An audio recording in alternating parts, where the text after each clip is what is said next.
Good morning. Last class में आप देखा था कार्बन रसायन की उत्पत्ति कैसे हुई।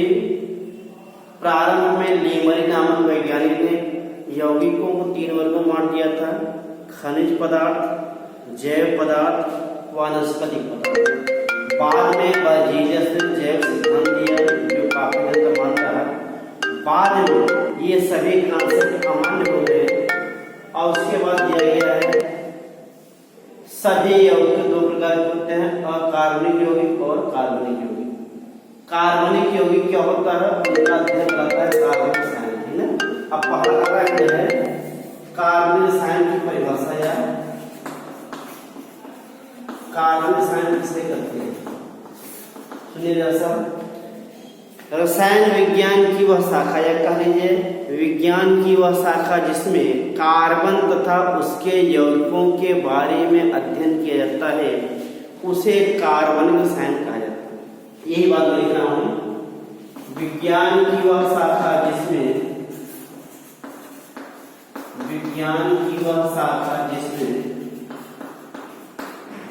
कार्बन तथा उसके यौगिकों के बारे में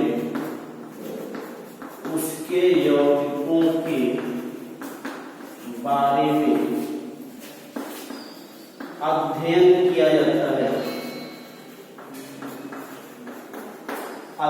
किया जाता है उसे कार्बनिक रसायन कहते हैं। ठीक, ये परिभाषा हो गई कार्बनिक रसायन की। अब इसमें रोल किसका मुख्य है, कार्बन। तो कार्बन की कुछ विशेषताएं होती हैं वो आगे हम डिस्कस करते हैं, ध्यान दीजिएगा। तथा कार्बन एवं हाइड्रोजन से बने यौगिकों को कार्बनिक यौगिक कहा जाता है। ठीक, माने कार्बनिक यौगिक क्या होता है, इसमें कार्बन के साथ H माने हाइड्रोजन होना चाहिए, कार्बनिक यौगिक कहा जाता है। क्लियर। वर्तमान में कार्बन के लगभग 20 लाख यौगिक ज्ञात हो चुके हैं। अतः सभी यौगिकों का एक एक करके अध्ययन करना अत्यंत कठिन कार्य है। इसलिए कार्बनिक यौगिकों का वर्गीकरण करना आवश्यक हो गया। कैसे किया गया, एक पॉइंट जो बोला लिखना है। पहले देखें कार्बन के मैक्सिमम यौगिक क्यों है ना, माने वर्तमान में नेचर में कार्बन के सबसे अधिक यौगिक ज्ञात है। ऐसा क्यों, क्योंकि कार्बन में कुछ विशेषताएं पाई जाती हैं। वो विशेषताएं क्या होती है, ध्यान दीजिएगा। कार्बन के पहला पॉइंट हो जाएगा कार्बन चतुर माने 4 चतुर संयोजी तत्व होता है। ठीक, दूसरा पॉइंट क्या हो जाएगा, कार्बन की चारों संरचनाएं एकल बंध के द्वारा, एकल या द्वि या त्रिबंध के द्वारा पूर्ण होती है, हो सकती है। माने एकल बंध भी बना सकता है, द्विबंध भी बना सकता है अथवा त्रिबंध भी बना सकता है। ये तीनों प्रकार के बंध बनाकर कार्बन अपने शरीर तक पूरी करता है। ठीक है, अगला क्या है, कार्बन में श्रृंखलन माने जुड़कर श्रृंखला होना, श्रृंखलन का गुण पाया जाता है। ठीक है, अगला देखिएगा कार्बन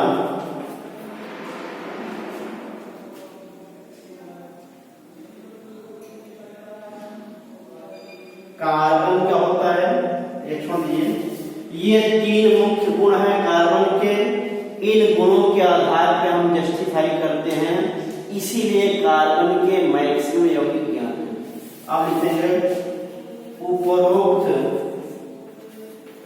गुणों के कारण कार्बन की सबसे अधिक यौगिक ज्ञात। ठीक है,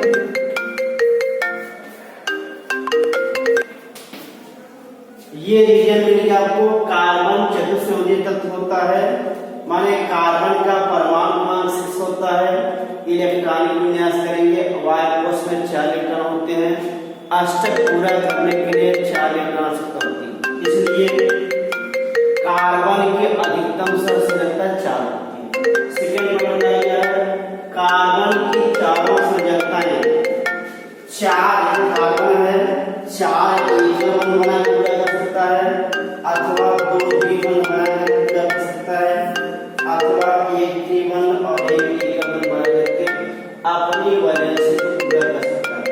ये कैरेक्टर पाया जाता है कार्बन में, इसीलिए अगर कार्बन में श्रृंखलन माने कार्बन अपने परमाणु के साथ अथवा अन्य परमाणुओं के साथ जुड़ करके श्रृंखला बनाने की प्रवृत्ति रखता है, इसे कहते हैं श्रृंखलन का गुण।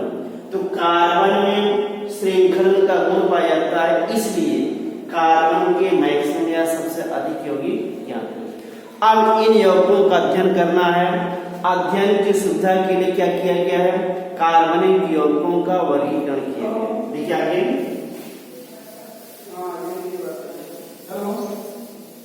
एक पॉइंट नोट करेंगे आप लोग।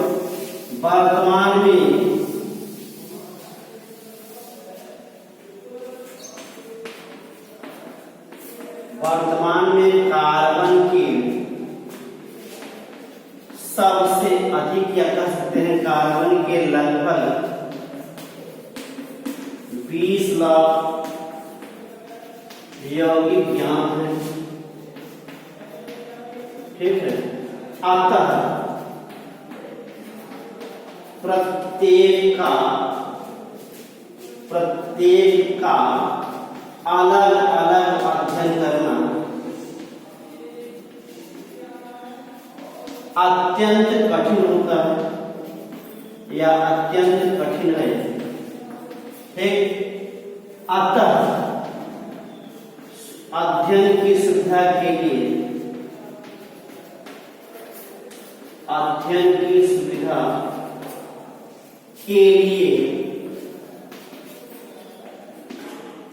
कार्बनिक यौगिकों का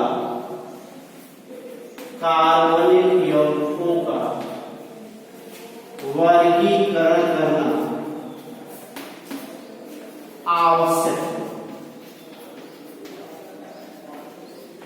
आवश्यक हो गया तथा इसे निम्न प्रकार से वर्गीकृत किया गया। ठीक,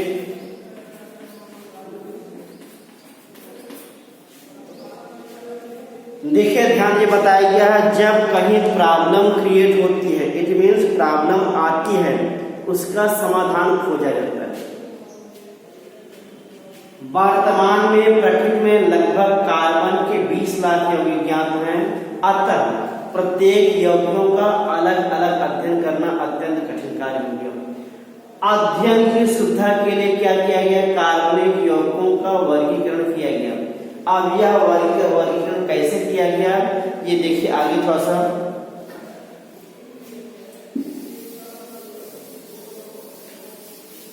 कार्बनिक यौगिक में कार्बनिक वैलेंसी 4 होती है। अब यह चारों वैलेंसी या संयोजकताएं कैसे पूरा करता है, 4 सिंगल बॉन्ड बना करके, अथवा 2 डबल बॉन्ड बना करके, अथवा 1 ट्रिपल बॉन्ड और 1 सिंगल बॉन्ड बना करके पूरा करता है। इसके आधार पर कार्बनिक यौगिकों का वर्गीकरण किया गया है। ये हम एक टेबल बनाते हैं, ये है कार्बनिक यौगिक। ठीक, इसको 2 वर्गों में बांट दिया गया है। वे यौगिक जिनमें कार्बन खुली श्रृंखला के रूप में उपस्थित होता है, उन्हें कहा जाता है खुली श्रृंखला यौगिक। फिर या इन्हीं का नाम दिया गया है एलिफैटिक यौगिक। ठीक है। दूसरा, जिनमें कार्बन परमाणु बंद श्रृंखला के रूप में उपस्थित होता है, नाम दिया गया है बंद श्रृंखला यौगिक। फिर या चक्रीय यौगिक। क्लियर। अब बंद श्रृंखला यौगिक को दो वर्गों में बांट दिया गया है।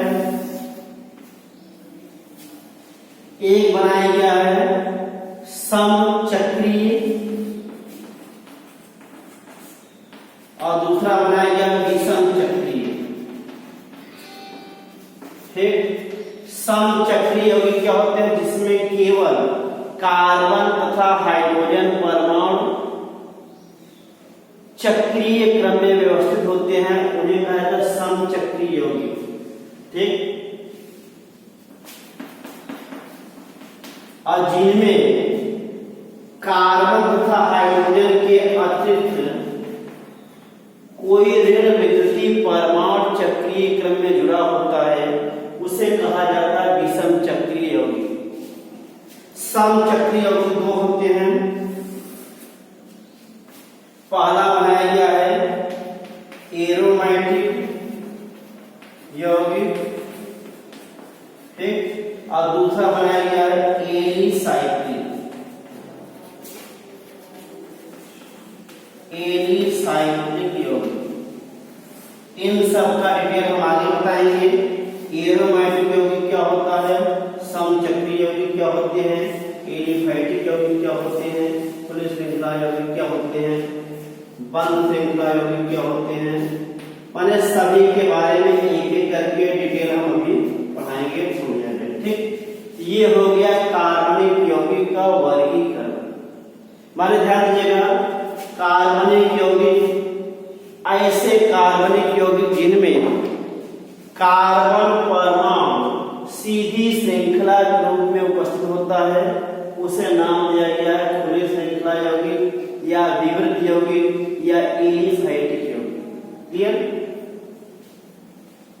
ऐसे कार्बनिक यौगिक जिनमें कार्बन परमाणु बंद श्रृंखला के रूप में उपस्थित होता है, उसे नाम दिया गया बंद श्रृंखला यौगिक या विवृत यौगिक, सवृत यौगिक या चक्रीय यौगिक।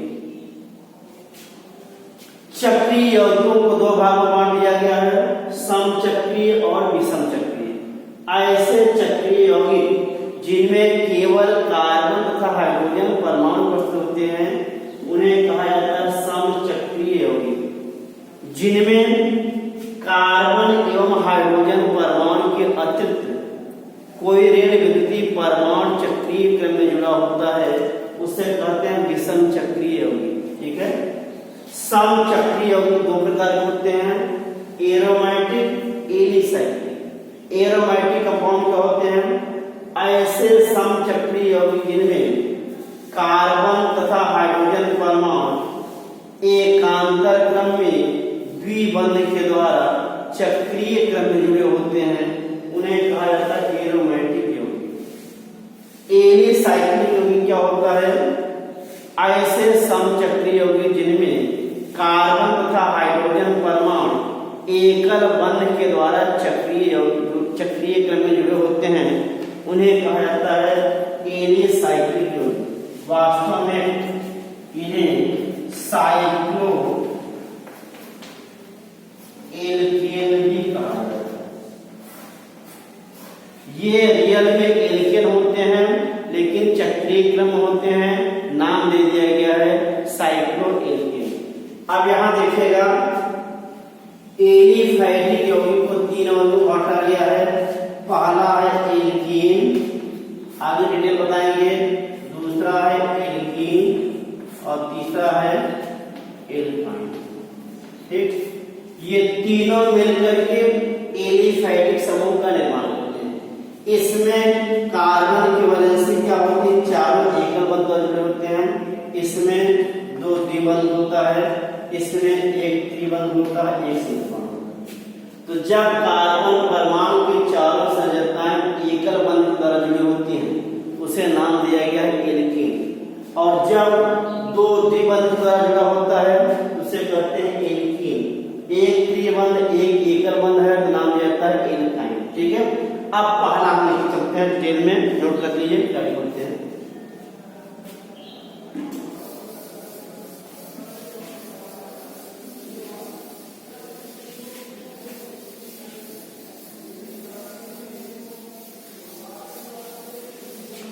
पहला हेडिंग है खुली श्रृंखला यौगिक,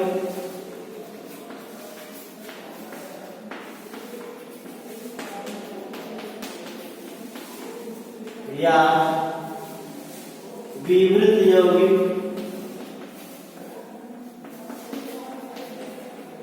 या एलिफैटिक यौगिक। ये 3 नाम दिए गए हैं एक कंपाउंड के।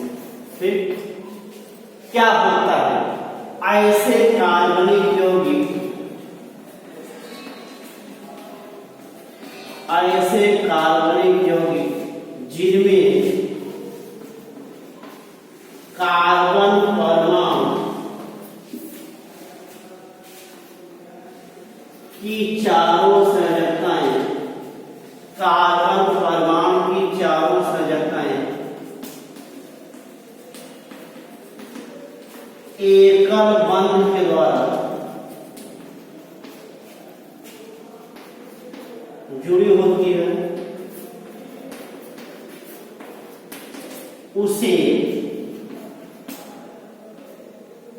एलिफैटिक यौगिक कहा, चलिए एलिफैटिक यौगिक कहा जाता है।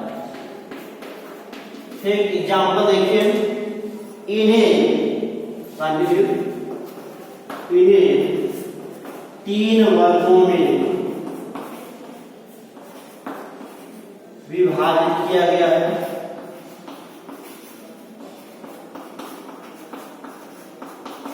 पहला बनाया गया है, पहला है एल्कीन। ठीक, इसमें कार्बन की चारों संरचनाएं एकल बंध के द्वारा, एकल बंध के द्वारा जुड़ी हुई। ठीक, इन्हें पैराफिन्स कहते हैं, पैराफिन्स भी कहा जाता है। क्लियर?